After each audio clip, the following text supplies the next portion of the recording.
May tumatahol na aso. Ano ba yan? Hi guys! It's Yan Castro and today's video, i-review ko itong medyo matagal ko na nabili na lipstick. Ito ang EB Matte Lipstick and ang shade niya is yung Vogue Diva.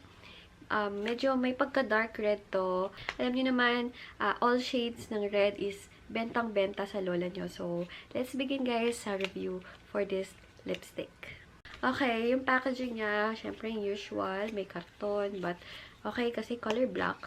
And pagka bukas nyo, yung packaging ng mismong lipstick is yung typical na medyo cheap na lipstick kasi medyo plastic. Hindi siya medyo, plastic talaga siya. Plastic yung ano niya, yung mismong lalagyanan ng lipstick. And sa dulo niya is makikita niya yung color mismo ng shade ng lipstick. And yun, para sa akin, mas maganda yon para, syempre, pag tinetesting mo siya sa counter or sa Everbile na counter, makikita mo na mismo yung shade na gusto mong piliin. Kasi meron na siyang, may binibase ka na color sa labas ng packaging. So, hindi ka na mahirapan kung ano ba yung gusto mong shade sa hindi. O, diba?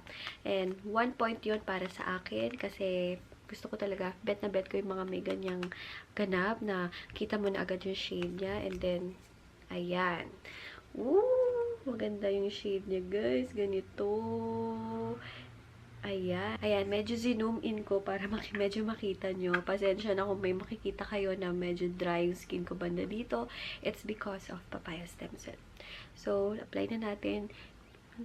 Medyo dry pa naman yung lips ko, but sana hindi mag-chop yung lips ko sa lipstick na to.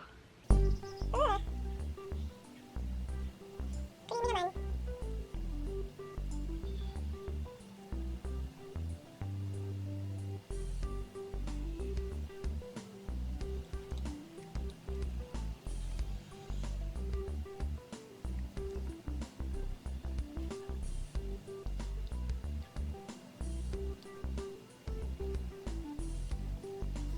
Ayan siya guys sa lips ko. And dark red yan. And ang gusto ko sa kanya guys, nung pag-apply ko, hindi siya mahirap i-apply kasi may pagka-creamy siya and hindi siya mahirap.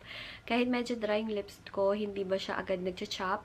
May parang moisture pa kung nafe-feel sa lips ko ngayon. Hindi siya yung super drying na lipstick na unlike sa mga ibang matte na lipstick. So, but guys, yung napansin ko sa kanya, yung amoy niya, yung literal na crayons, yung ginagamit natin pang kulay, amoy na amoy na crayons. So, hindi ko alam bakit ganun, pero hindi naman siguro siya makakaitim ng labi kasi ayoko yun. Ayoko yung mga lipstick na nakakaitim ng labi. So, dapat siguro guys, no, meron akong linalagay na primer before mag-lipstick. Okay, sa back ng kanyang karton, nakalagay dito, Pure Impact Pure Luxury Ultra Matte Finish, the only matte lipstick that makes your lips stay supple and smooth. Delicately developed with a long-wearing formula that accentuates and pampers your lips. Incredibly luxurious with vitamin E that gives your lips the natural moisture. Tama naman yun kasi guys, hindi siya drying sobra sa lips kasi may nafe-feel ako, sabi ko naman sa inyo kanina, may nafe-feel ako na moisture sa aking lipstick. Yun yung isang bagay na gusto ko or kino-consider ko sa isang lipstick. Gusto ko guys, yung may nafe-feel ako na moisture or nafe-feel ako na, alam niyo yun, yung hindi ko nafe-feel na, oy, delikado yung lips ko dito sa lipstick na to. Baguhin mo yan, ganyan. Wala akong nafe-feel na ganun kasi feeling ko, yun, buti na lang meron siyang vitamin E kahit na sabi ko sa inyo, amoy crayons siya. Ewan ko bakit amoy crayons. Ayan, yun lang naman yung hindi ko nagustuhan sa kanya as of now, yung kanyang smell. And yung packaging na okay naman kasi 165, chuchusi ka pa ba? Diba? Ganito naman yung mga packaging talaga ng Everbile na. Okay guys, it's already 8:35 AM and I'll be back later para sa updates.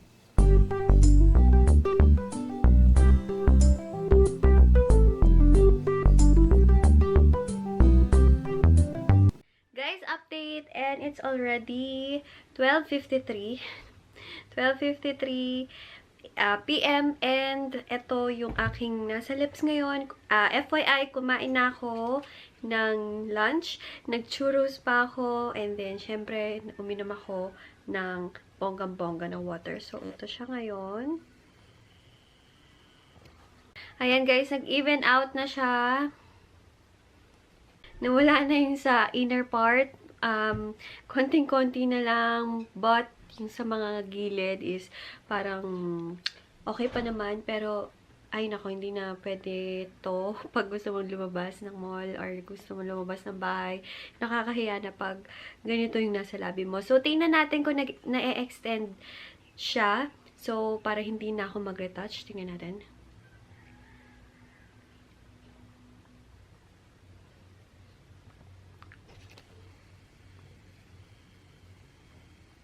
Ayan. So, na-extend naman. Na-extend siya. And, feeling ko hindi ko na siya kailangan ang tawag doon, i-retouch. Kasi, nung ginawa ko yun, umayos siya ulit. Parang yung looban niya na wala is nagkaroon ulit ng color. So, feeling ko hindi ko na kailangan mag-retouch. And, nandito pa naman yung color. Ayan, buhay na buhay pa naman yung red niya. So, guys, it's 12:55 and babalik ako sa final update natin. Check pala natin, guys, kung nagta-transfer siya. Yes, nagta-transfer siya. Okay, guys, final update na, and gusto ko nang mag-final update kasi tumingin ako sa salamin, guys, hindi na siya ganun kagandahan. Kasi kumain ako ng ice cream kanina, tumikim lang ako ng ice cream, and then ito na siya. So, ito na siya, guys, sa aking lips. Wala na, wala nang natira. So, total of 5 hours bago siya natanggal. And guys, FYI, kumain na kasi ako, nag-drinks ako, nag-churros ako, medyo mamantika yon, and then, nag-ice cream pa. So, pero sa tingin ko ha, kung hindi ako kumain, so, malamang naman hindi mangyayari yun kasi kakain at kakain tayo, diba?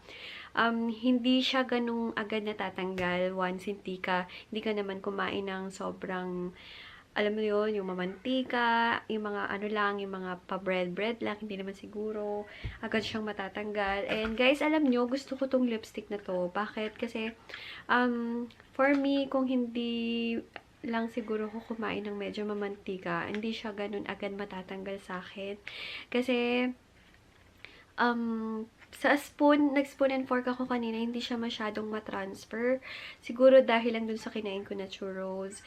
And meron kasi yung deep. So, that's why siguro na agad siyang natanggal. And, gusto ko yung fact na hindi siya masyadong drying sa lips. Kahit na matte siya sa lips mo, hindi siya yung mamamalat. Alam niyo yun, yung ibang lipstick na matte kasi is parang ang hirap niyang i-glide sa lips mo, and ang hirap niyang pantayin kasi nga sa sobra niyang pagka-matte, ang hirap niyang i-glide, okay?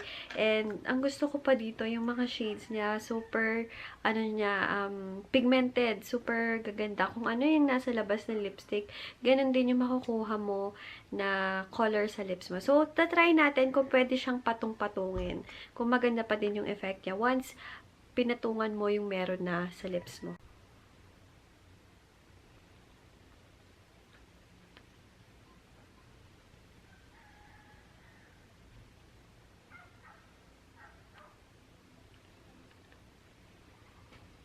Okay pa din siya, guys. Hindi naman siya nag-dry lalo. Hindi naman siya, hindi pantay-pantay. Pantay pa din siya sa lips mo. Kaya, very good. Ever Bilena. Para sa akin, guys, 2 thumbs up sa lipstick na to. And sa price niya na 165, super sulit na. And kung ako, ang tatanungin kung bibili pa ako ng ibang shades, at sagot ko ay oo. Kasi, murang-mura na. And kuhang-kuha mo yung gusto mong color. And gusto mong pagka-matte, hindi siya yung super drying, and makakakuha ka pa ng moisture sa lips mo. Plus, yung vitamin E, diba? Ayan, comment nyo below, guys, kung na-try nyo na itong lipstick na to, and kung anong experience nyo, kung nagustuhan nyo din ba, gaya ng pagkagusto ko sa kanya. So, yun, guys, thank you for watching. Please don't forget to like this video kung nagustuhan nyo, and comment down below kung ano yung mga gusto nyo pa ma-review natin sa channel na to. Thank you guys for watching. Bye!